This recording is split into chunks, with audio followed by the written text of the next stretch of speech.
चलिए, कहाँ तक पहुँचे थे हम लोग? थोरैक्स हो गया था, कॉकरोच पढ़ रहे थे हम लोग, और उसका हमने सिर भाग पढ़ लिया था और वक्ष भाग पढ़ लिया था। उदर भाग पढ़ना था, तो हेडिंग डालिए उदर भाग।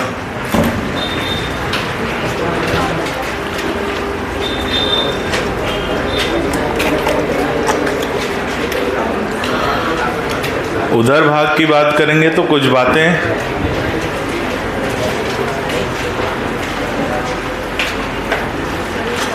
मुझे कोई बात करता दिखा, किसी के दांत दिखाई दिए, बाहर कर दूंगा, और ये आखिरी वार्निंग समझ लेना, ठीक है? नहीं पढ़ना है मत पढ़ो,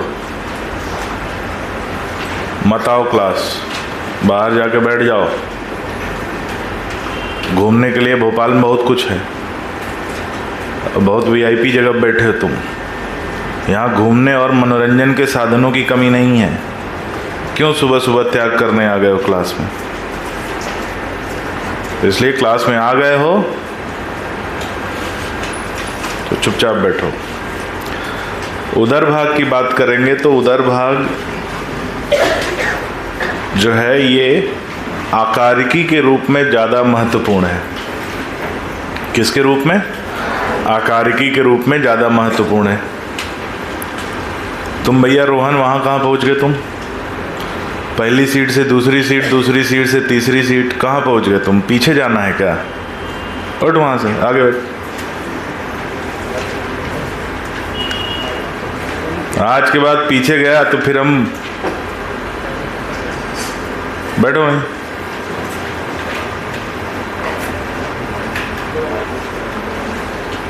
ऐसे ही पिछले मतलब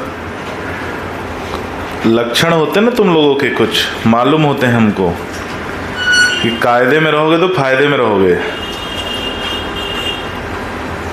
है ना? जिसको मना किया है पीछे जाने से तो वो भैया पीछे ना ही जाओ, तो मेडिकल कॉलेज पहुंच जाओगे, नहीं तो मेडिकल कॉलेज के पीछे मिलोगे। तो उदर भाग आकारिकी के रूप में बहुत महत्वपूर्ण है। क्यों महत्वपूर्ण है? क्योंकि जो नर और मादा में जो विभेदन होता है, जो भेद कर पाते हैं कि कौन नर है और कौन मादा, वो उदर भाग से ही होता है। जैसे कि अगर सामान्यतः हम समझें तो कौन सा नर कॉकरोच है और कौन सा मादा कॉकरोच है, ये हम उसको देखकर बता सकते हैं जब हम उसके उदर भाग के कुछ लक्षणों को देखेंगे। जैसे कि जो नर कॉकरोच होते हैं उनमें उदर भाग जो है वो उसकी लंबाई कम होती है, और पंख जो होते हैं वो पूरी तरह से उदर भाग को ढक सकते हैं। लेकिन मादा में उदर भाग की लंबाई अधिक होती है, चौड़ाई भी अधिक होती है, और पंख पूरे उदर भाग को नहीं ढक पाते। तो एक बात ये हो गई। दूसरी बात हमने पिछली क्लास में देखी थी कि उदर भाग के 9वें खंड में, ध्यान से देखना डायग्राम में, उदर भाग के 9वें खंड में एक संरचना उपस्थित होती है जिसे बोलते हैं एनल स्टाइल। कौन से खंड से उत्पन्न होती है? 9वें खंड से। ये केवल नर कॉकरोच में पाई जाती है। किस में पाई जाती है? नर कॉकरोच में। मादा कॉकरोच में एनल स्टाइल नहीं पाई जाती। एनल सर्काई जो एक संरचना है जो 10वें खंड में है, वो नर और मादा दोनों में होती है। आप डायग्राम देखेंगे पिछली क्लास का तो आपको दिखेगा। और वो एक संवेदी अंग है, तो संवेदी अंग है तो दोनों में पाया जाता है। और जो एनल स्टाइल है वो कॉपुलेशन में सहायता करता है, और इसलिए वो केवल नर में पाया जाता है। तो दो बातें आ जाती हैं यहाँ से निकल के कि उदर भाग को देखकर हम पहचान सकते हैं क्या नर में उदर भाग पतला और छोटा होता है, मादा में उदर भाग लंबा और चौड़ा होता है, और नर में 9वें खंड में एनल स्टाइल पाया जाता है, मादा में एनल स्टाइल नहीं पाया जाता। सामान्य शब्दों में दो बातें याद रखना। मेल पतला दुबला, जो नर है वो पतला दुबला स्लिम ट्रिम होता है, और मेल में स्टाइल होती है। ठीक है, ये दो बातें याद रखना, आंसर अपने आप आ जाएगा। ठीक है, मेल पतला दुबला होता है, फीमेल मोटी होती है, और मेल में स्टाइल होती है, स्लिम ट्रिम होता है, और फीमेल में स्टाइल नहीं होती। ये कॉकरोच की बात हो रही है। ठीक है, इसको और कहीं लागू मत करना। ठीक है, बाकी जगह उल्टा है। तो इसलिए ये ध्यान में हम लोग लेकर चलेंगे। तो यहीं से शुरुआत करेंगे। ये बाहर की बात हो गई। आंतरिक बात की भी हम लोग, आंतरिक संरचना की भी बात करेंगे। तो लिखो कि उदर भाग में 10 खंड पाए जाते हैं। उदर भाग में 10 खंड पाए जाते हैं। उदर भाग में 10 खंड पाए जाते हैं। कितने खंड पाए जाते हैं? 10। अगला पॉइंट, नर और मादा में भेद। नर और मादा में भेद उदर भाग के आधार पर। नर और मादा में भेद उदर भाग के आधार पर किया जाता है। उदर भाग के आधार पर किया जाता है। उदर भाग के आधार पर किया जाता है। कैसे किया जाता है? ध्यान से सुनो। लिखो, नर में उदर भाग पतला और छोटा होता है। नर में उदर भाग पतला और छोटा होता है। नर में उदर भाग पतला और छोटा होता है तथा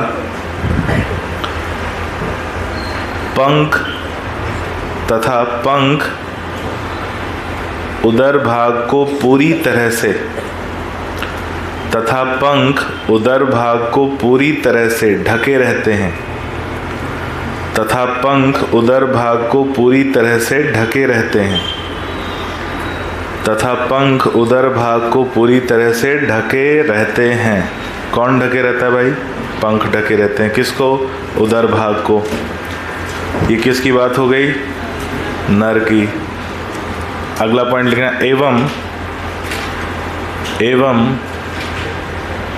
नर के उदर भाग के 9वें खंड से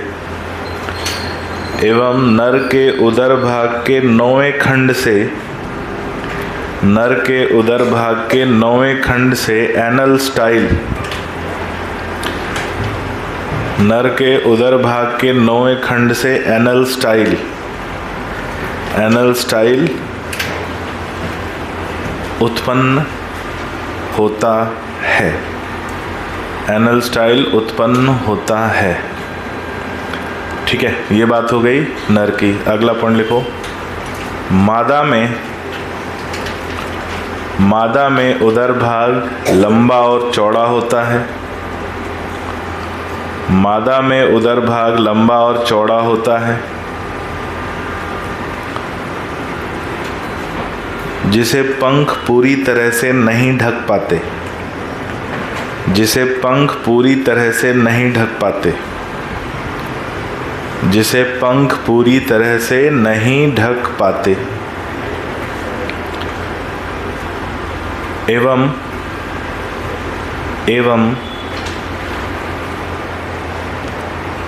मादा में एनल स्टाइल नहीं पाया जाता।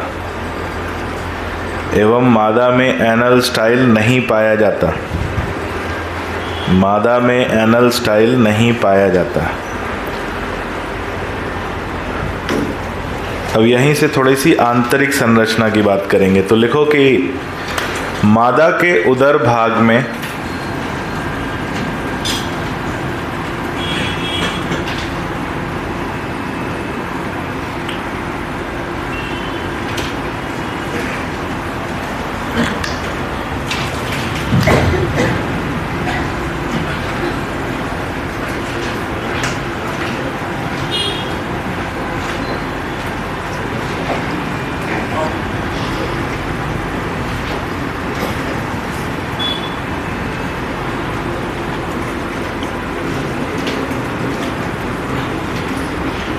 मादा के उदर भाग में 7वां खंड।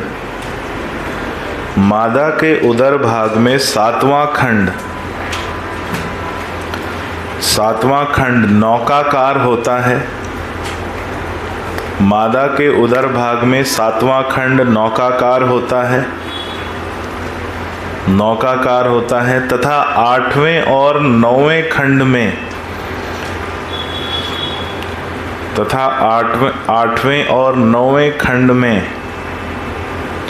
जनन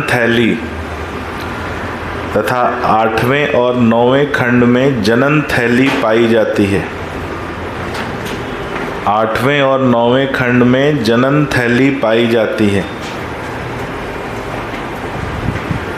जनन थैली पाई जाती है, ब्रैकेट में लिखना ब्रूडर्स पाउच। जनन थैली पाई जाती है, ब्रैकेट में लिखना ब्रूडर्स पाउच।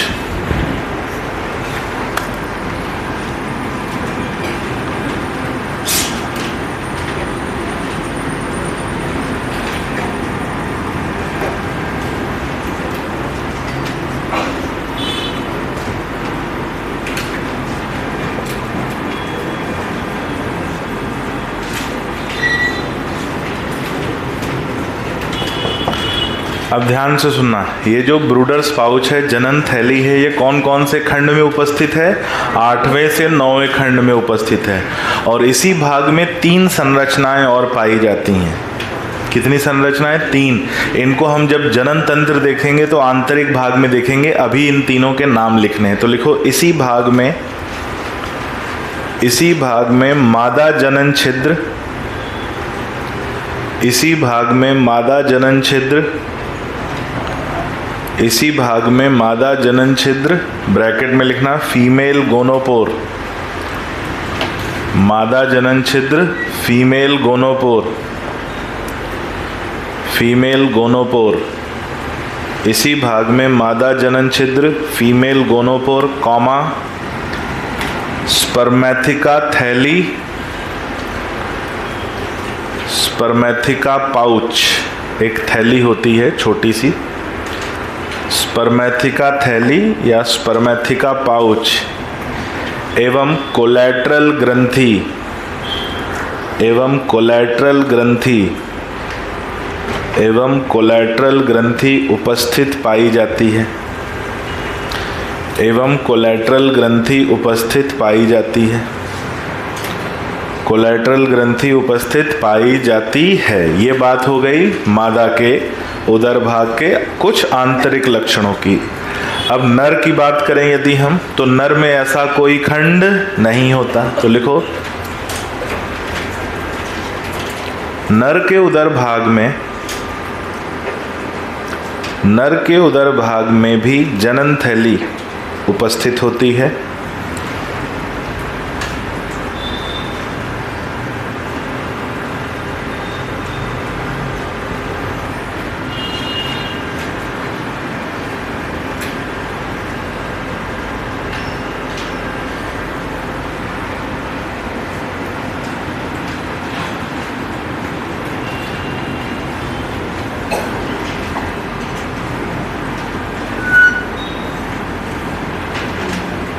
अब देखो यहाँ हम कॉकरोच को साइड से देखेंगे। ये मेल कॉकरोच, नर कॉकरोच की बात हो रही है। तो नर कॉकरोच में जो जनन थैली उपस्थित होती है वो कुछ इस प्रकार से उपस्थित होती है। ऐसा कैसे उपस्थित होती है?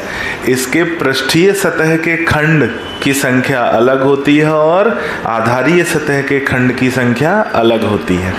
तो यहाँ पर जो जनन थैली उपस्थित होती है वो पृष्ठीय सतह पर किसके किसके बीच होती है? 8वें और 9वें खंड के बीच होती है, और आधारीय सतह पर केवल 9वां खंड पाया जाता है। तो 8वां और 9वां खंड अगर पृष्ठीय सतह का हो गया तो कौन सी प्लेट होती है यहाँ पर? टरगाइट। कौन सी प्लेट होती है? टरगाइट। तो 8वें और 9वें टरगाइट के बीच और 9वें स्टर्नाइट के बीच, 9वें स्टर्नाइट के बीच पाई जाती है क्या? जनन थैली, जिसे हम बोलते हैं जेनाइटल पाउच। तो लिखो कि नर कॉकरोच में खंडों का विन्यास भिन्न होता है। नर कॉकरोच में खंडों का विन्यास भिन्न होता है। नर कॉकरोच में खंडों का विन्यास भिन्न होता है। नर कॉकरोच में खंडों का विन्यास भिन्न होता है। लिखो इनमें जनन थैली, इनमें जनन थैली पृष्ठीय सतह पर, इनमें जनन थैली पृष्ठीय सतह पर, इनमें जनन थैली पृष्ठीय सतह पर 8वें और 9वें टरगाइट पृष्ठीय सतह पर 9 और 10 लिखा है, अच्छा 9 और 10 लिखा है, सॉरी सॉरी सॉरी, हाँ ये 9 और ये 10, ठीक है। हाँ लिखो, इनमें जनन थैली पृष्ठीय सतह पर 9वें और 10वें खंड, पृष्ठीय सतह पर 9वें और 10वें खंड के टरगाइट, 9वें और 10वें खंड के टरगाइट तथा, वो थोड़ा बुढ़ापा आ गया ना, याददाश्त कमजोर हो रही है, तथा 9वें खंड के स्टर्नाइट, तथा 9वें खंड के स्टर्नाइट,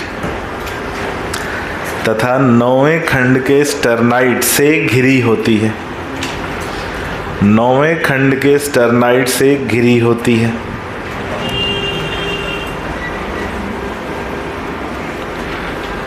नौवें खंड के स्टर्नाइट से घिरी होती है तथा इस भाग में निम्न संरचनाएं पाई जाती हैं।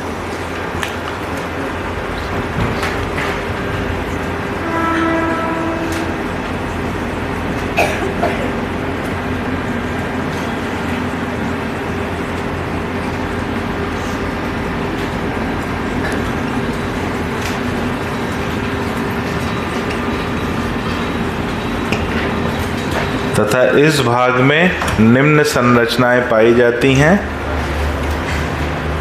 पहला लिखो, पृष्ठीय गुदाद्वार, पृष्ठीय गुदाद्वार, ब्रैकेट में लिखना डॉर्सल एनस, पृष्ठीय गुदाद्वार डॉर्सल एनस, कॉमा नर जनन छिद्र, नर जनन छिद्र, कॉमा गोनेपोफाइसिस, नर जनन छिद्र, कॉमा गोनेपोफाइसिस, नर जनन छिद्र, कॉमा गोनेपोफाइसिस, जो नर जनन छिद्र, कॉमा गोनेपोफाइसिस, जो गोनेपोफाइसिस, जो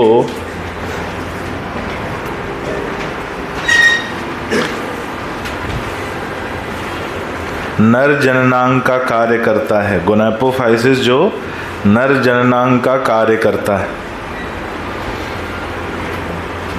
जो नर जननांग का कार्य करता है। तो ये दो बातें हो गई नर और मादा के उदर भाग को लेकर। अगली हेडिंग डालो, आंतरिक संरचना, कॉकरोच की आंतरिक संरचना।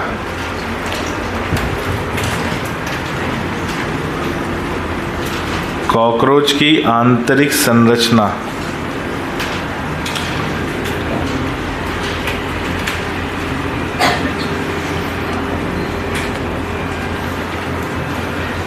कॉकरोच की आंतरिक संरचना।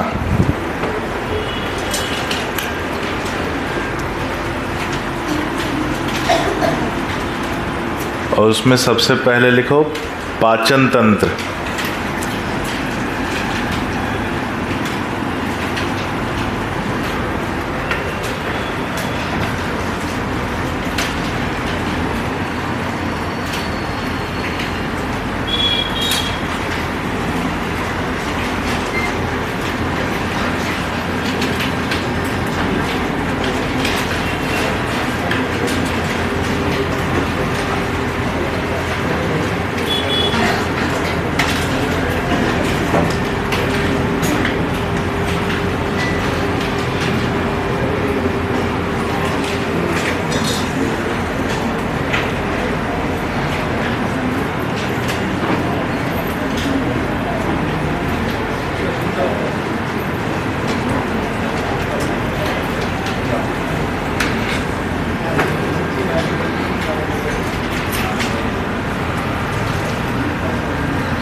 खाते पीते घर का कॉकरोच है भाई।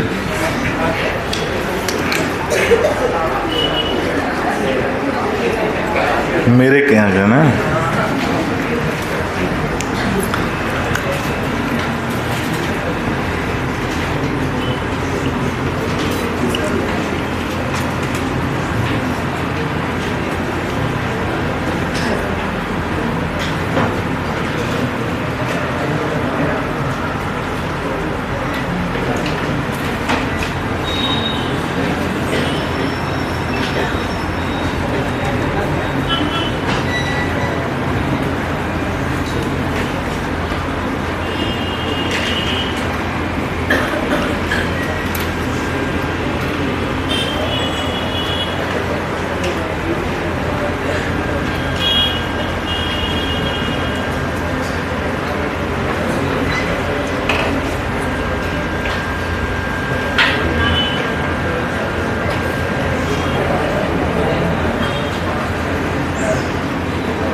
बन गया।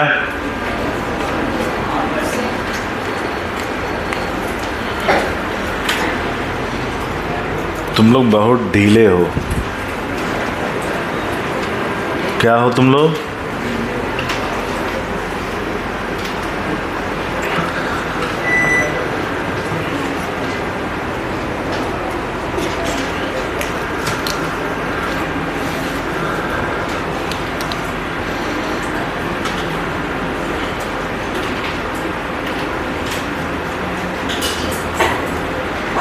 तो भैया संडे के टेस्ट में कौन फोड़ने वाला है सिर? सोमिल तुम वहां कहाँ पहुंच गए भाई? हाँ, और तुम्हारे बगल में ये जो बैठा है क्या नाम है इसका? अक्षय। हट जाएगा बेटा नाम से।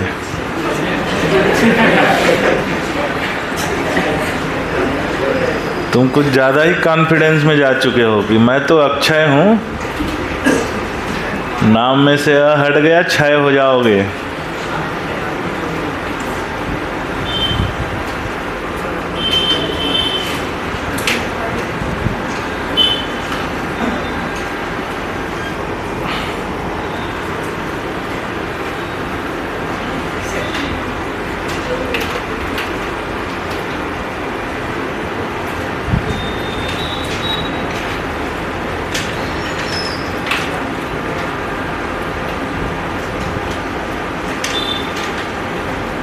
कौन कौन इस संडे को टेस्ट नहीं देने वाला है?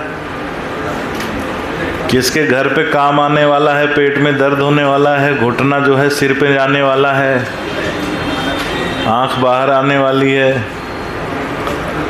कौन कौन है? रोहन टेस्ट दोगे ना? हाँ। सोमिल तुम बेटा टेस्ट दे रहे हो आजकल? पिछला टेस्ट दिया था? नितिन दिया था क्या टेस्ट? इसने दिया था। परवेज टेस्ट देना है?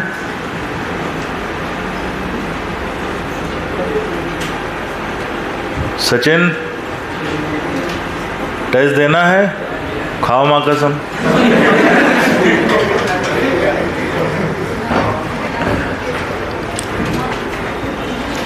इधर कितने लोगों को घुटने में दर्द होने वाला भाई? क्या पैसा आ गया क्या है? पीछे ये 2 मतदाता बैठे हैं। हाँ, तुम ही लोग।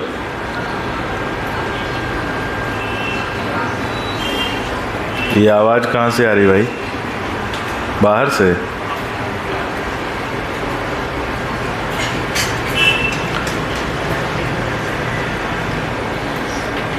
कुछ बच्चे तो ऐसा लगता है कि घर से आए हैं हॉस्टल में रहने के लिए। कोचिंग कभी कभी आ जाते हैं। कोचिंग प्राथमिकता थोड़ी है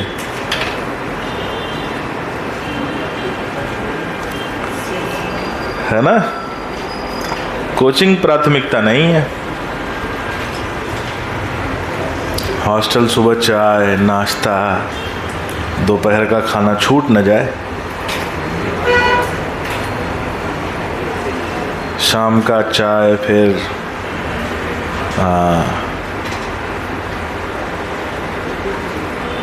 कुछ तो ऐसा लगता है कि भ्रमण पे ही रहते हैं शहर के। आज डीवी मॉल, कल बड़ा तालाब, परसों आशिमा मॉल, जॉगर्स पार्क कहाँ है ये? 15 साल से तो हम रह रहे हैं भोपाल में, हमको दिखा नहीं। कहाँ है जॉगर्स पार्क? शौर्य स्मारक, वहाँ अपने शौर्य की वीर गाथा सुनाते जाते हैं। बड़ा तालाब पे लहरें गिनने जाते हैं। कल 74,517 लहरें उठी थी, आज ज़्यादा तो नहीं उठ गई।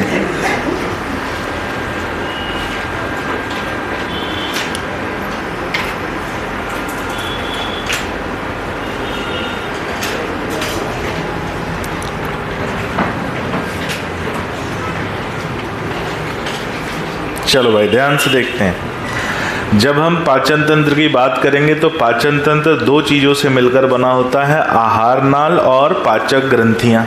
कौन कौन? आहार नाल और पाचक ग्रंथियाँ। यहाँ हम बात कर रहे हैं आहार नाल की।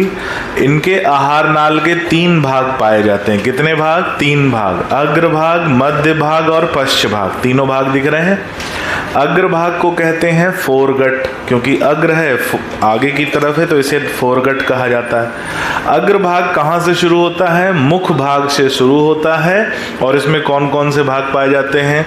मुख भाग, भोजन नली जिसे हम लोग ईसोफेगस कहते हैं। फिर क्रॉप पाया जाता है। क्रॉप एक थैले नुमा संरचना है जो हमारे आमाशय की तरह कार्य करती है और ये भोजन का संग्रहण करती है, स्टोर करती है, कुछ समय के लिए स्टोर करता है। जैसे हमारे आमाशय जो है कुछ समय के लिए भोजन को संग्रहित करता है, साथ में वो पाचन भी करता है। ये केवल संग्रहित करते हैं, पाचन नहीं करते। तो यहाँ पर भोजन संग्रहित होता है।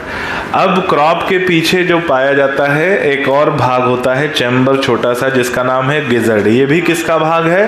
अग्रभाग में आता है। तो मुख द्वार से लेके गिजर्ड तक का भाग किस में आता है? अग्रभाग में। अब जो गिजर्ड होता है बच्चों, किसको बेटा खांसी आ रही? कुछ दवाई ववाई मंगाएं क्या?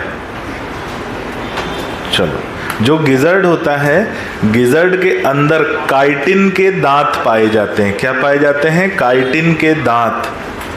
कितने होते हैं? 6 काइटिन के दांत होते हैं। 6 दांत होते हैं जो भोजन को पीसने का कार्य करते हैं। तो गिजर्ड का काम हो गया भोजन को छोटे टुकड़ों में तोड़ना या पीसना।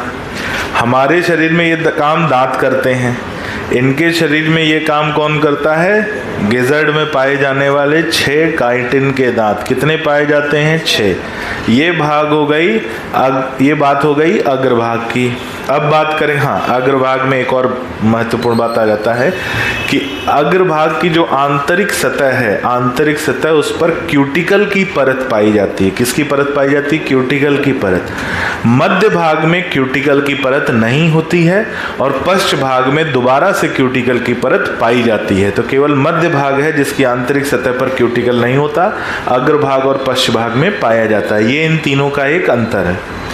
फिर मध्य भाग की शुरुआत कहाँ से होती है? मध्य भाग की शुरुआत होती है हेपेटिक सीके से, उसके बाद इंटेस्टाइन वाला भाग, आंत वाला भाग होता है जिसे मीजेंट्रॉन भी कहते हैं, और इसके अंतिम छोर पर पाई जाती है मालपीजियन नलिकाएं। तो हेपेटिक सीके से मालपीजियन नलिकाओं तक का जो भाग है वो कहलाता है मध्य भाग।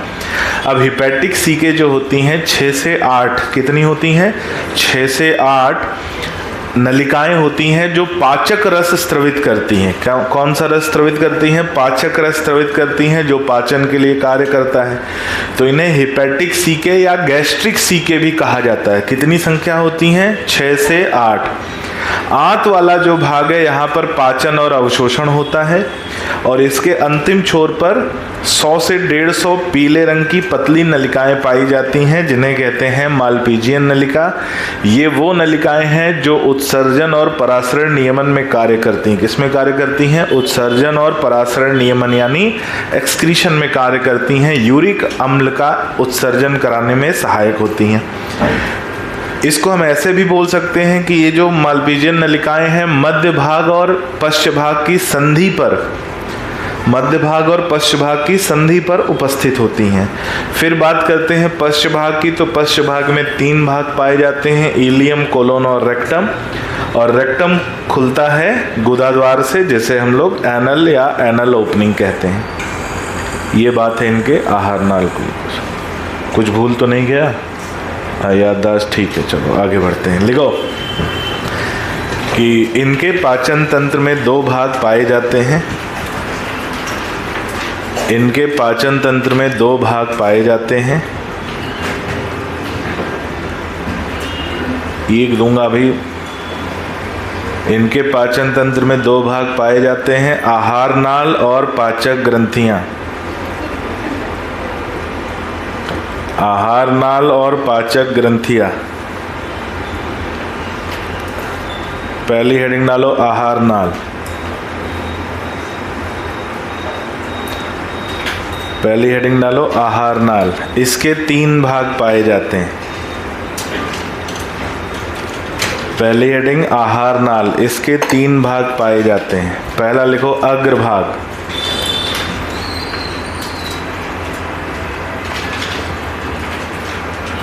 पहला लिखो अग्रभाग। लिखो इसकी आंतरिक सतह पर, इसकी आंतरिक सतह पर क्यूटिकल की परत,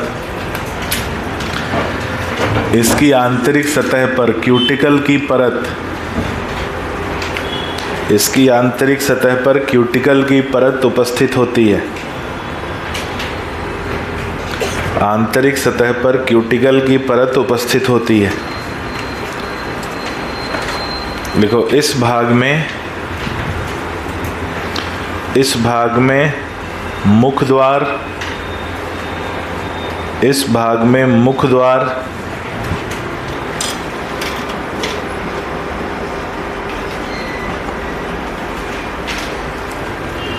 मुख द्वार फेरिंग्स, मुख द्वार कॉमा फेरिंग्स, फेरिंग्स कॉमा भोजन नली या ईसोफेगस। अरे इसके बीच में मिलेगा फेरिंग्स। मुख द्वार फेरिंग्स, ईसोफेगस यानी भोजन नली, क्रॉप तथा गिजर्ड, क्रॉप तथा गिजर्ड उपस्थित पाए जाते हैं। क्रॉप तथा गिजर्ड उपस्थित पाए जाते हैं। क्रॉप तथा गिजर्ड उपस्थित पाए जाते हैं। अगला पॉइंट, अग्रभाग से लगी हुई लार ग्रंथियां, अग्रभाग से लगी हुई लार ग्रंथियां भी, अग्रभाग से लगी हुई लार ग्रंथियां भी उपस्थित होती हैं। अग्रभाग से लगी हुई लार ग्रंथियां भी उपस्थित होती हैं। अग्रभाग से लगी हुई लार ग्रंथियां भी उपस्थित होती हैं। अगला पॉइंट स्टार लगा के लिखना। क्रॉप एक थैले नुमा संरचना है। क्रॉप एक थैली नुमा संरचना है। क्रॉप एक थैली नुमा संरचना है जो अमाशय की तरह कार्य करती है। थैली नुमा संरचना है जो अमाशय की तरह कार्य करती है। क्रॉप एक थैली नुमा संरचना है जो अमाशय की तरह कार्य करती है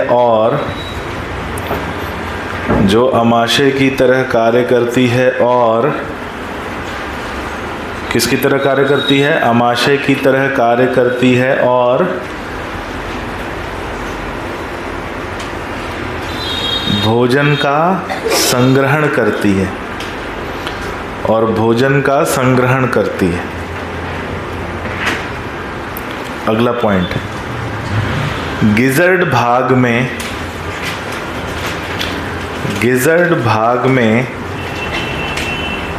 काइटिन के बने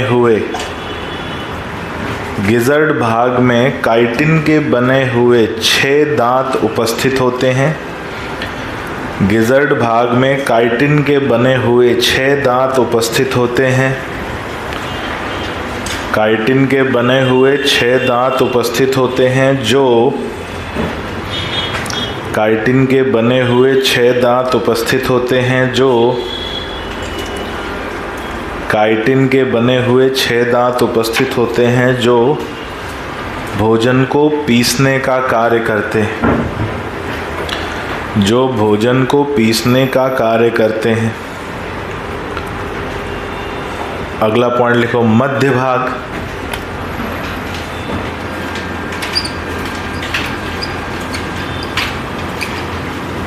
मध्य भाग जिसे मीजेंट्रॉन भी कहा जाता है।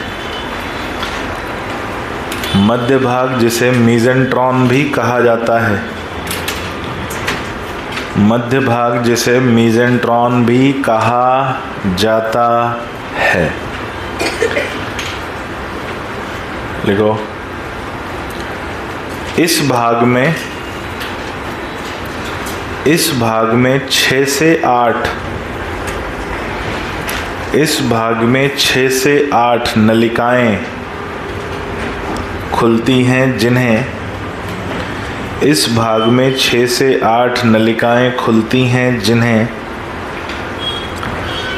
6 से 8 नलिकाएं खुलती हैं जिन्हें हेपेटिक सीके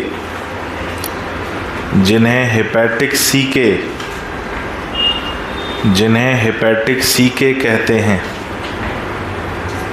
हेपेटिक सीके कहते हैं। ये पाचक रस स्रावित करती हैं।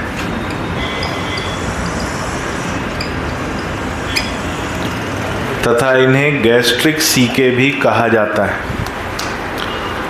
ये पाचक रस स्रावित करती हैं तथा इन्हें गैस्ट्रिक सीके भी कहा जाता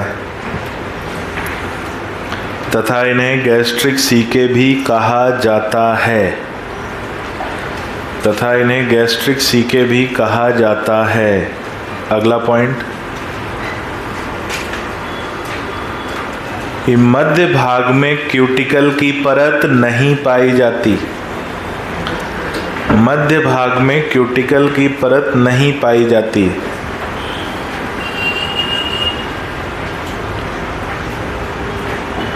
मध्य भाग में क्यूटिकल की परत नहीं पाई जाती। अगला पॉइंट, इसमें आंत उपस्थित होती है या इंटेस्टाइन उपस्थित होती है। इसमें इंटेस्टाइन उपस्थित होती है। इसमें इंटेस्टाइन उपस्थित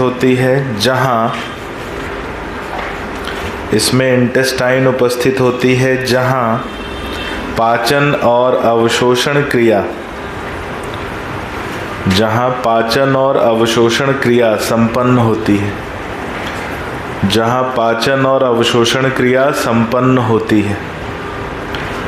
जहां पाचन और अवशोषण क्रिया संपन्न होती है।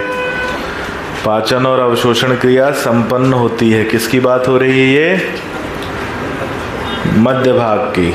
अगला लिखो एक पॉइंट और कि मध्य भाग और पश्च भाग के जोड़ पर, मध्य भाग और पश्च भाग के जोड़ पर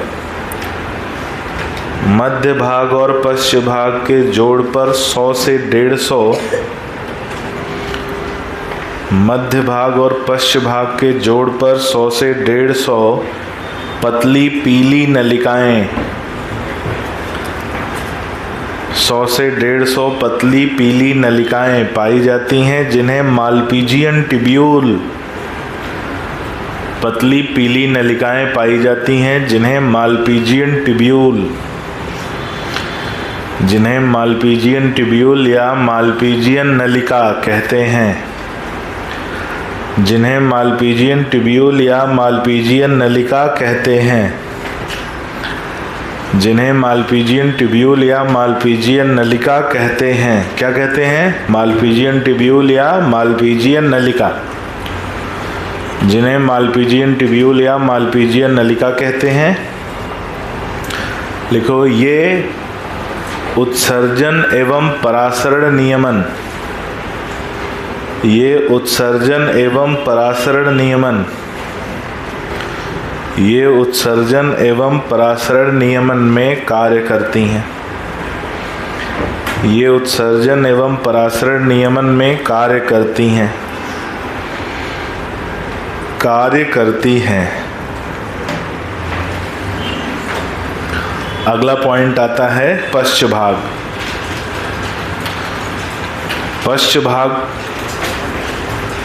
पश्च भाग में भी आंतरिक सतह पर, पश्च भाग में भी आंतरिक सतह पर, पश्च भाग में भी आंतरिक सतह पर, पश्च भाग में भी आंतरिक सतह पर क्यूटिकल की परत, आंतरिक सतह पर क्यूटिकल की परत पाई जाती है, आंतरिक सतह पर क्यूटिकल की परत पाई जाती है, आंतरिक सतह पर क्यूटिकल की परत पाई जाती है। ये सबसे चौड़ा भाग है, ये सबसे चौड़ा भाग है तथा इसमें इलियम, कोलोन और रेक्टम, ये सबसे चौड़ा भाग है तथा इसमें इलियम, कोलोन और रेक्टम, तथा इसमें इलियम, कोलोन और रेक्टम, इलियम, कोलोन और रेक्टम नामक 3 भाग पाए जाते हैं, तथा इसमें इलियम, कोलोन और रेक्टम नामक 3 भाग पाए जाते हैं। इलियम, कोलोन और रेक्टम नामक 3 भाग पाए जाते हैं। कितने भाग? इलियम, कोलोन और रेक्टम नामक 3 भाग पाए जाते हैं। आगे बढ़ते हैं तो बोलेंगे क्या कि पश्च भाग गुदा द्वार से बाहर की तरफ खुलता है, पश्च भाग गुदा द्वार से बाहर की तरफ खुलता है, गुदा द्वार से बाहर की तरफ खुलता है। अगली हेडिंग डालो, श्वसन तंत्र। बाहर की तरफ खुलता है, अगली हेडिंग डालेंगे श्वसन तंत्र।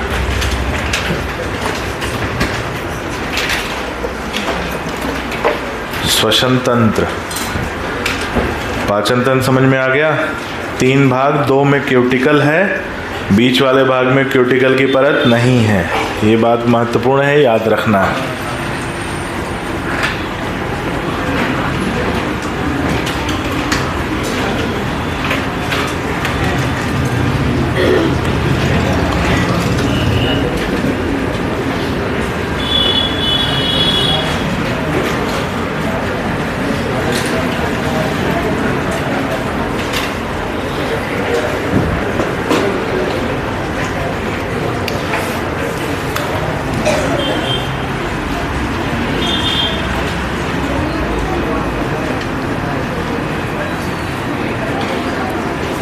चलो आगे बात करेंगे किसकी?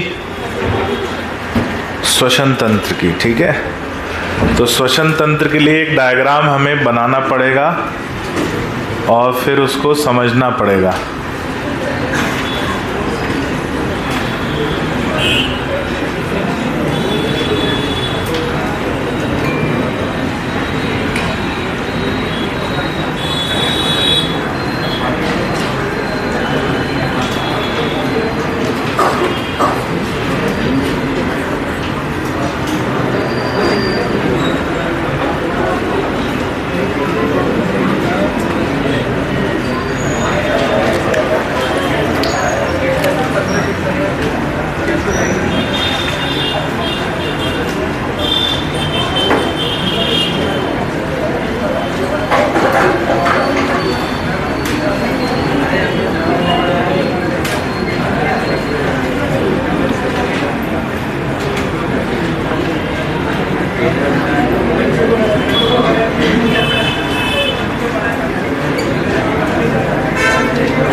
चलिए भाई ध्यान से समझिए इसको। इनके शरीर में श्वसन के लिए शारीरिक सतह पर छिद्र पाए जाते हैं। क्या पाए जाते हैं? छिद्र। जैसे हमारे नासा छिद्र होते हैं, तो इनमें नासा छिद्र ना होकर पूरे शरीर पर छिद्र पाए जाते हैं और उन छिद्रों को कहा जाता है स्पाइरेकल्स। ये कहाँ पाए जाते हैं? शारीरिक सतह पर पार्श्व दिशा में, यानी बाहर की तरफ पाए जाते हैं, ना ऊपर ना नीचे, पार्श्व सतह पर उपस्थित होते हैं छिद्र, जिन्हें कहते हैं स्पाइरेकल्स। कितने होते हैं? 10 जोड़े। कितने स्पाइरेकल्स होते हैं? कितने छिद्र होते हैं? 10 जोड़े, जहां से वायु अंदर आती है और बाहर जाती है। अब ये जो 10 जोड़े स्पाइरेकल्स हैं, उसमें 2 जोड़े उपस्थित होते हैं कहाँ? वक्ष भाग में, थोरैक्स भाग में, और 8 जोड़े कहाँ उपस्थित होते हैं? एब्डोमेन भाग में। बाहर से ये छिद्र देखते हैं, अंदर इनके नलिकाएं होती हैं। उन नलिकाओं को हम बोलते हैं ट्रैकिया या ट्रैकियल ट्यूब्यूल्स। और ये नलिकाओं का जाल इनके पूरे शरीर में फैला होता है, जिनके माध्यम से हवा अंदर जाती है और ऊतकों तक पहुंचती है। तो श्वसन किसके माध्यम से होता है? ट्रैकिया की नलिकाओं के माध्यम से, जिन्हें कहते हैं ट्रैकियल ट्यूब्यूल्स। अब यहाँ हमने एक छिद्र देखा है, ये एक छिद्र है, एक स्पाइरेकल है। तो स्पाइरेकल का जो द्वार होता है, वहाँ पर कुछ पतले रेशों के समान संरचना पाई जाती है, ब्रिस्टल्स। जैसे हमारे नासा गुहा में, नासा मार्ग में रोम उपस्थित होते हैं जो हवा को छानने का काम करते हैं, वैसे यहाँ पर ब्रिस्टल्स प्रेजेंट होते हैं जो हवा को छानने का काम करते हैं। अंदर देखेंगे तो यहाँ पर कपाट के समान संरचना पाई जाती है, जिसे बोलते हैं स्फिंटर।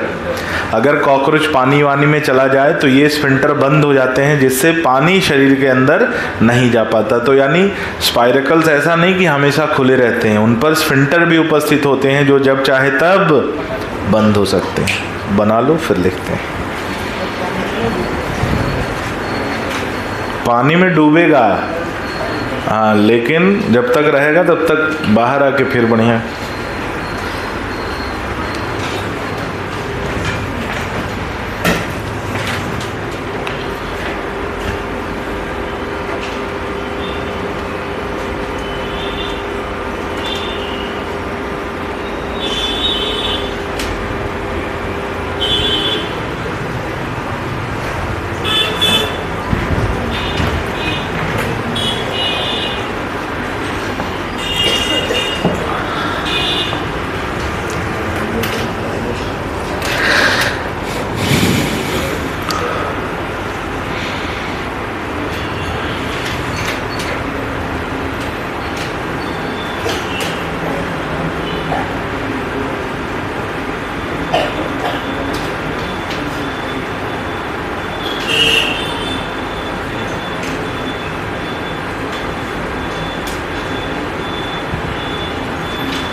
चलिए, बन गया। लिखो, लिखने वाला काम ज़्यादा ज़रूरी है, डायग्राम नहीं पूछेगा। डायग्राम समझ में आ गया ना, बस इसको लिखना है। तो देखो, श्वसन क्रिया के लिए, श्वसन क्रिया के लिए, श्वसन क्रिया के लिए इनके शरीर में, श्वसन क्रिया के लिए इनके शरीर में छिद्र पाए जाते हैं। श्वसन क्रिया के लिए इनके शरीर में छिद्र पाए जाते हैं। इनके शरीर में छिद्र पाए जाते हैं, जिन्हें स्पाइरेकल्स कहा जाता है। इनके शरीर में छिद्र पाए जाते हैं जिन्हें स्पाइरेकल्स कहा जाता है। स्पाइरेकल्स कहा जाता है। इनकी संख्या 10 जोड़े, स्पाइरेकल्स कहा जाता है। इनकी संख्या 10 जोड़े होती है। इनकी संख्या 10 जोड़े होती है। ये शरीर की पार्श्व सतह पर, इनकी संख्या 10 जोड़े होती है। ये शरीर की पार्श्व सतह पर उपस्थित होते हैं। ये शरीर की पार्श्व सतह पर उपस्थित होते हैं। ये शरीर की पार्श्व सतह पर उपस्थित होते हैं। कौन उपस्थित होता है भाई? स्पाइरेकल्स शरीर की पार्श्व सतह पर उपस्थित होते हैं। अगला पॉइंट, वक्ष भाग में 2 जोड़ी, वक्ष भाग में 2 जोड़ी स्पाइरेकल्स तथा वक्ष भाग में 2 जोड़ी स्पाइरेकल्स तथा उदर भाग में 8 जोड़ी, वक्ष भाग में 2 जोड़ी स्पाइरेकल्स तथा उदर भाग में 8 जोड़ी स्पाइरेकल्स पाए जाते हैं, तथा उदर भाग में 8 जोड़ी स्पाइरेकल्स पाए जाते हैं। कितने जोड़ी?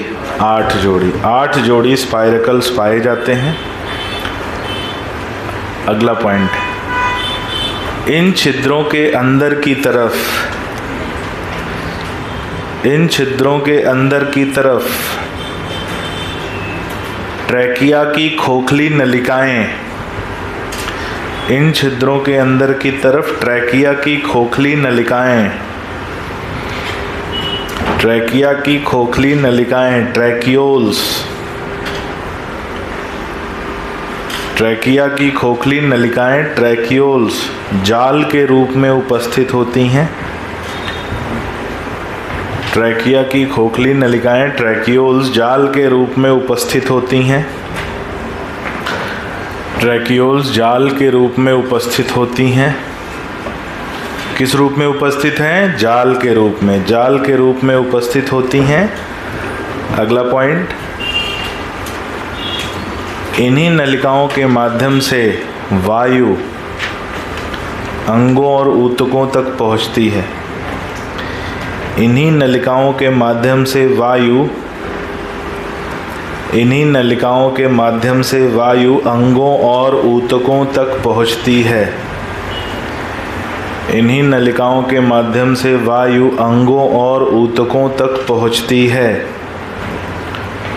वायु अंगों और ऊतकों तक पहुंचती है। कौन पहुंचता है भाई? वायु पहुंचती है। अगला पॉइंट, इन्हीं नलिकाओं के माध्यम से विसरण क्रिया, इन्हीं नलिकाओं के माध्यम से विसरण क्रिया द्वारा गैसों का आदान प्रदान, इन्हीं नलिकाओं के माध्यम से विसरण क्रिया द्वारा गैसों का आदान प्रदान, इन्हीं नलिकाओं के माध्यम से विसरण क्रिया द्वारा गैसों का आदान प्रदान पाया जाता है।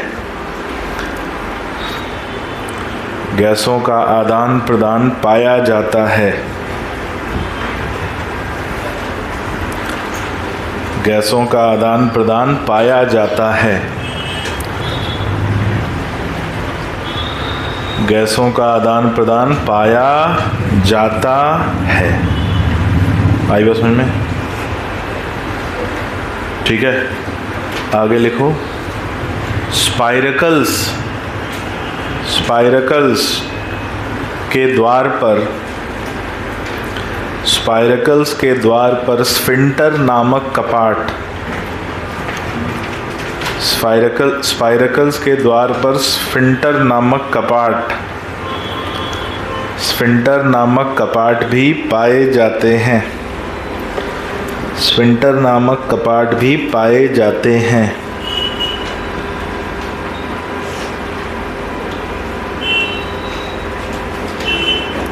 ठीक है, अगली हेडिंग डालो, परिसंचरण तंत्र। परिसंचरण तंत्र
बन गया।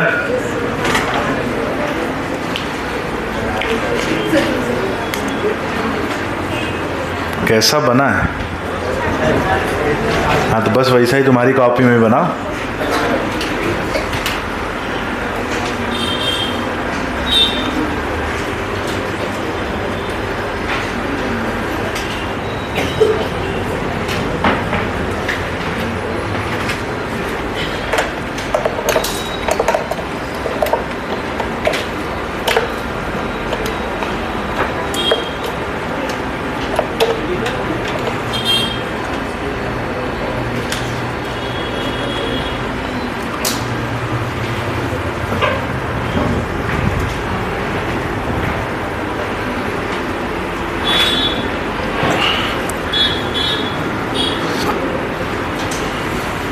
समझा दूं पहले,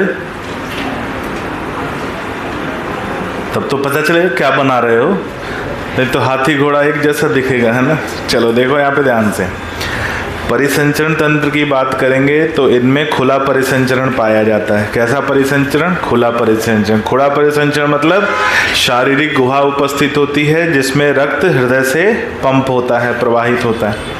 हृदय इनका नलिकाकार है। कैसा हृदय होता है? नलिकाकार हृदय होता है जिसमें 13 खंड पाए जाते हैं। कितने? 1 2 3 4 5 6 7 8 9 10 11 12 13 खंड उपस्थित होते हैं, या बोला जाए 13 चैम्बर, 13 कक्ष उपस्थित होते हैं। इसीलिए बोला पहले मुझे समझा लेने दो। तुम लोग 10 12 5 7 बनाओगे, है ना।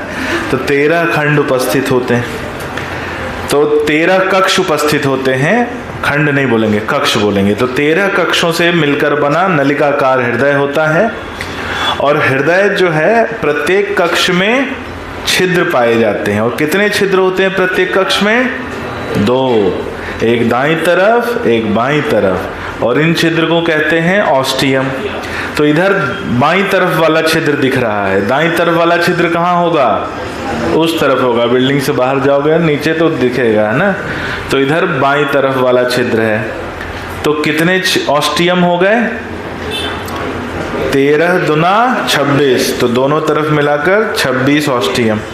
अब होता क्या है कि इन्हीं ऑस्टियम यानी इन्हीं छिद्रों के माध्यम से रक्त हृदय में प्रवेश करता है। तो जब हृदय के अंदर रक्त आता है तो इन्हीं छिद्रों से आता है, और हृदय के अंदर से रक्त जाता है सिर भाग में। कहाँ जाता है?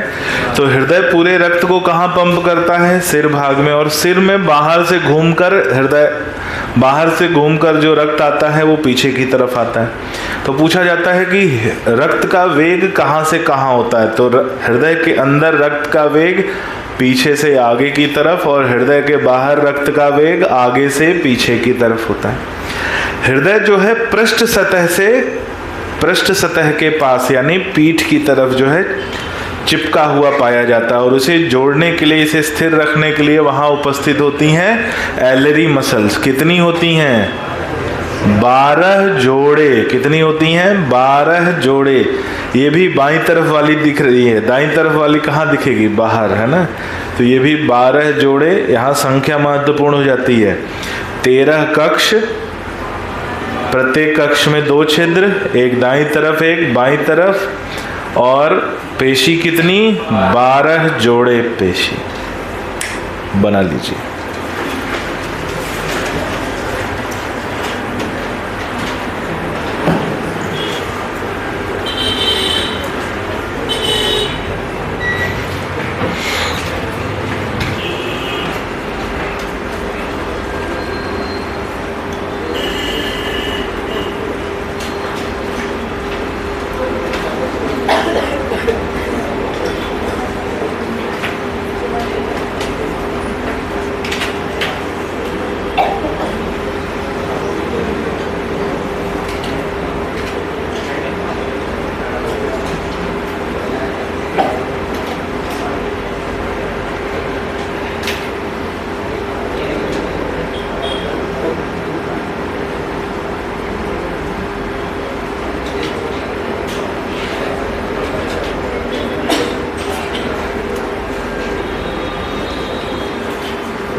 चलो भाई लिखिए, इनमें खुला परिसंचरण पाया जाता है। इनमें खुला परिसंचरण पाया जाता है।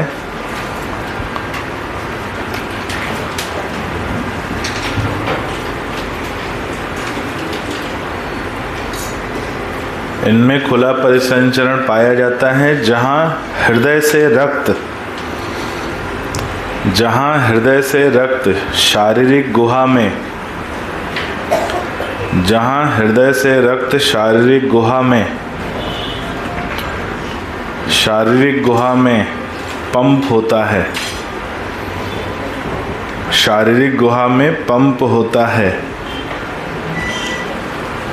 अगला पॉइंट, रक्त से भरी हुई शारीरिक गुहा को, रक्त से भरी हुई शारीरिक गुहा को, रक्त से भरी हुई शारीरिक गुहा को हेमोसील, रक्त से भरी हुई शारीरिक गुहा को हेमोसील कहते हैं। शारीरिक गुहा को हेमोसील कहते हैं, हेमोसील कहते हैं। अगला पॉइंट, इनमें रक्त रंगहीन होता है।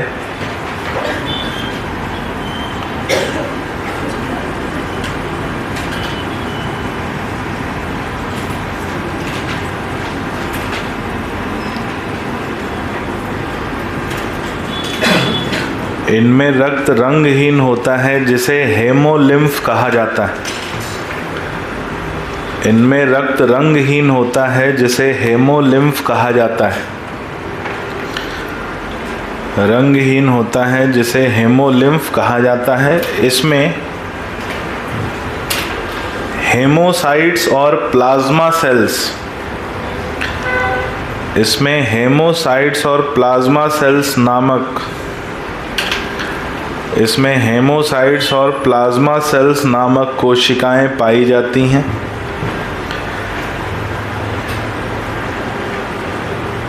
हेमोसाइट्स और प्लाज्मा सेल्स नामक कोशिकाएं पाई जाती हैं। अगला पॉइंट, रक्त का गैसों के स्थानांतरण में कोई कार्य नहीं होता।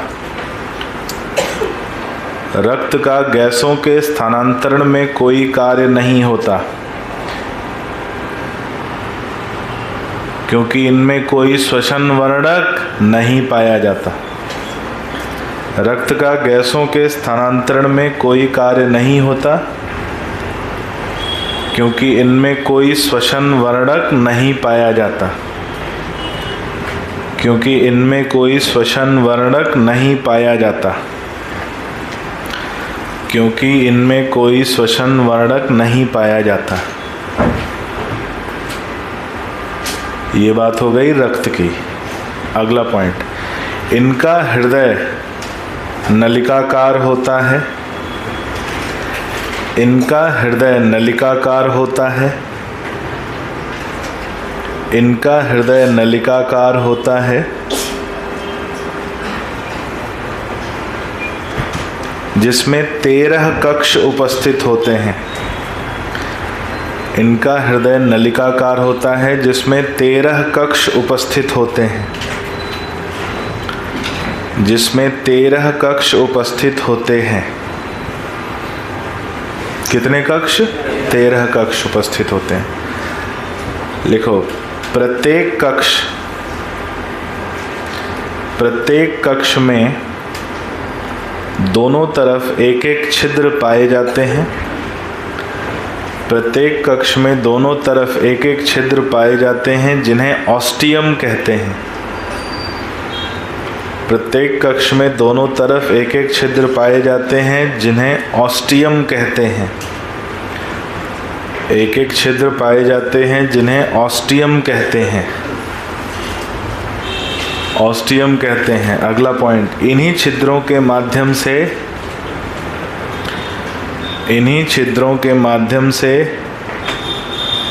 रक्त हृदय के अंदर प्रवेश करता है। इन्हीं छिद्रों के माध्यम से रक्त हृदय के अंदर प्रवेश करता है। रक्त हृदय के अंदर प्रवेश करता है।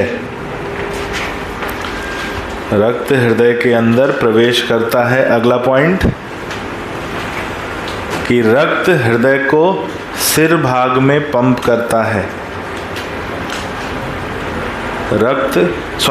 हृदय रक्त को, उल्टा हो गया, हृदय रक्त को सिर भाग में पंप करता है। हृदय रक्त को सिर भाग में पंप करता है। अगला पॉइंट, हृदय के अंदर रक्त का वेग पीछे से आगे की तरफ, हृदय के अंदर रक्त का वेग पीछे से आगे की तरफ, रक्त का वेग पीछे से आगे की तरफ तथा हृदय के बाहर रक्त का वेग तथा हृदय के बाहर रक्त का वेग आगे से पीछे की तरफ पाया जाता है। तथा हृदय के बाहर रक्त का वेग आगे से पीछे की तरफ पाया जाता है। हृदय के बाहर रक्त का वेग आगे से पीछे की तरफ पाया जाता है। आई बात समझ में? अगला एक पॉइंट और महत्वपूर्ण नोट करो कि हृदय शरीर की पृष्ठीय सतह से लगा होता है। हृदय शरीर की पृष्ठीय सतह से लगा होता है। हृदय शरीर की पृष्ठीय सतह से लगा होता है तथा इसे अपने स्थान पर स्थिर रखने के लिए तथा इसे अपने स्थान पर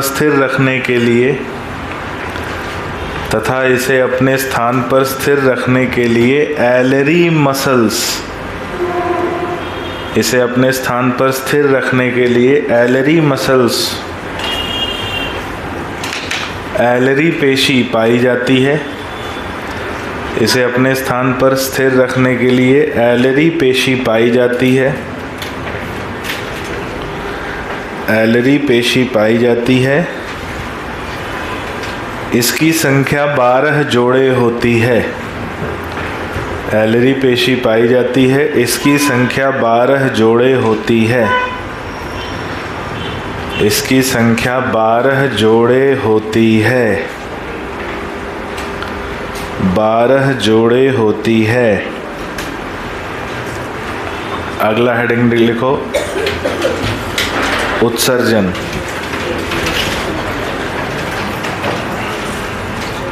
मिटा दे इसको। अब डायग्राम उसमें से, वीडियो में से देख लेना।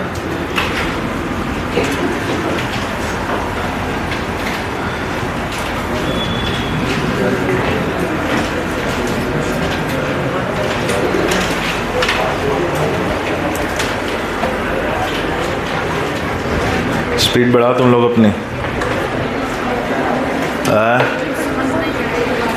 समझ नहीं आया? किसको नहीं समझ में आया बेटा? ऐसे बोलोगे समझ में नहीं आया तो हमको तो हाँ, क्या बोल रही है? मतलब फिर तो हमारा जीवन ही व्यर्थ है ना?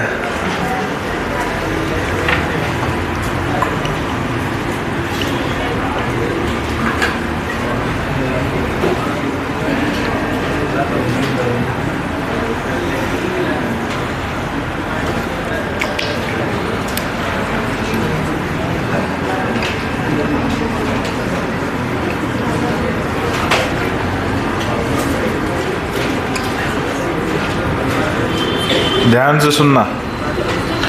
उत्सर्जन के लिए कौन कार्य करता है? Malpighian tubule. कहाँ पढ़ा था? अभी पढ़ा था ना कि मध्य भाग और पश्च भाग की संधि पर 100 से 150 पीली पतली नलिकाएं पाई जाती हैं, जिन्हें कहते हैं मालपीजियन ट्यूब्यूल। अब मालपीजियन ट्यूब्यूल आहार नाल में खुलती हैं। किस में खुलती हैं? और मालपीजियन ट्यूब्यूल के बाहर जो भाग है, ये भाग है हेमोसील। कौन सा भाग है? हेमोसील। और उसमें रक्त भरा हुआ है। और रक्त कौन सा है? हेमोलिम्फ। रक्त भरा हुआ है, कौन सा? हेमोलिम्फ। अब होता क्या है, जिस पदार्थ का उत्सर्जन करना है, जो उत्सर्जी पदार्थ है, वो कहाँ पाया जाता है? हेमोलिम्फ में। तो जो भी ऊतक, जो भी अंग उत्सर्जी पदार्थ निकालते हैं, वो किस में भेज देते हैं? हेमोलिम्फ में। अब हेमोलिम्फ में है, मान लो क्या? Uric acid. क्या है? Uric acid. तो यूरिक एसिड सीधे सीधे मालपीजियन नलिका में नहीं जा सकता। उसे मालपीजियन नलिका में भेजने के लिए उसके साथ किसको जोड़ना पड़ेगा? पोटेशियम को। और वो बदल जाएगा किसमें? पोटेशियम यूरेट में बदल जाएगा। किस में बदल जाएगा? Potassium urate. फिर पोटेशियम यूरेट आता है किसमें? मालपीजियन नलिका में। और इसमें से पोटेशियम को अलग करता है और यूरिक एसिड को अलग करता है, और यूरिक एसिड फिर आहार नाल से बाहर। तो ये इसमें उत्सर्जन का माध्यम है। तो याद रखना, उत्सर्जन के लिए एक सहायक अवस्था बनती है, अंतर माध्यमिक अवस्था बनती है, जिसे बोलते हैं पोटेशियम यूरेट। और ये पोटेशियम फिर वापस कहाँ चला जाता है? हेमोलिम्फ में। आई बात समझ में? तो लिखो कि उत्सर्जन के लिए मालपीजियन नलिकाएं पाई जाती हैं। उत्सर्जन के लिए मालपीजियन नलिकाएं पाई जाती हैं जो आहार नाल में खुलती हैं। मालपीजियन नलिकाएं पाई जाती हैं जो आहार नाल में खुलती हैं।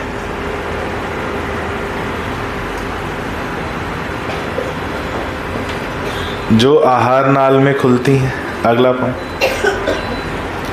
मालपीजियन नलिका की उपकला। मालपीजियन नलिका की उपकला ग्रंथिल और सीलिया युक्त होती है। मालपीजियन नलिका की उपकला ग्रंथिल और सीलिया युक्त होती है। सीलिया युक्त होती है। अगला पॉइंट, कॉकरोच यूरिकोटेलिक होता है। कॉकरोच यूरिकोटेलिक होता है जो यूरिक अम्ल का, यूरिकोटेलिक होता है जो यूरिक अम्ल का उत्सर्जन करता है। जो यूरिक अम्ल का उत्सर्जन करता है। जो यूरिक अम्ल का उत्सर्जन करता है। जो यूरिक अम्ल का उत्सर्जन करता है। यूरिक अम्ल का उत्सर्जन करता है।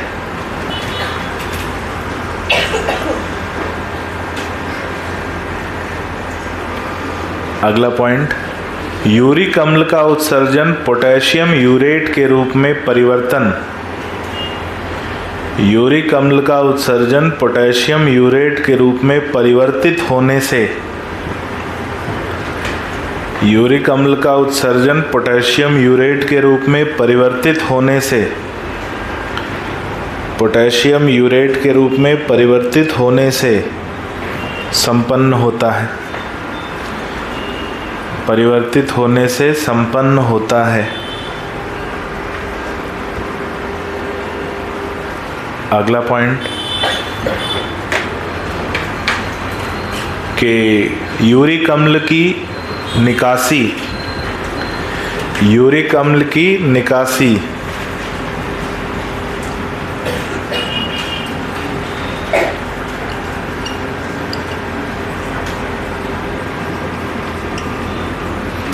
यूरिक अम्ल की निकासी भी आहार नाल द्वारा। यूरिक अम्ल की निकासी भी आहार नाल द्वारा पाई जाती है। यूरिक अम्ल की निकासी भी आहार नाल द्वारा पाई जाती है।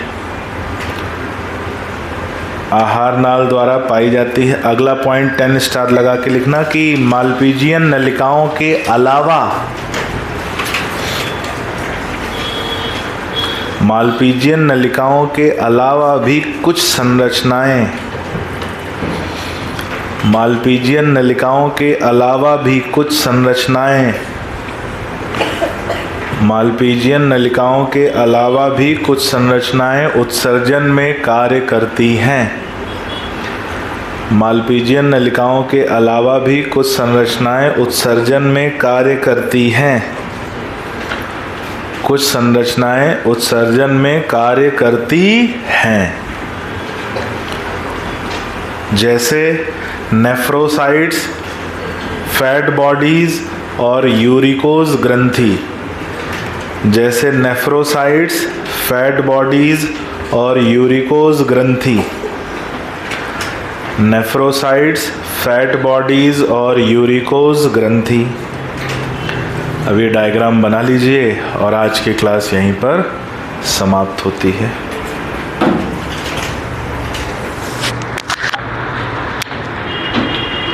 तो संडे के टेस्ट में यहाँ तक आएगा, कल क्लास में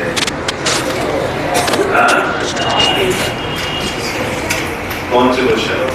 कॉकरोच की बुक है ना, ब्रेक बुक से करो। उसमें नहीं है, ज्यादा नहीं है, ज्यादा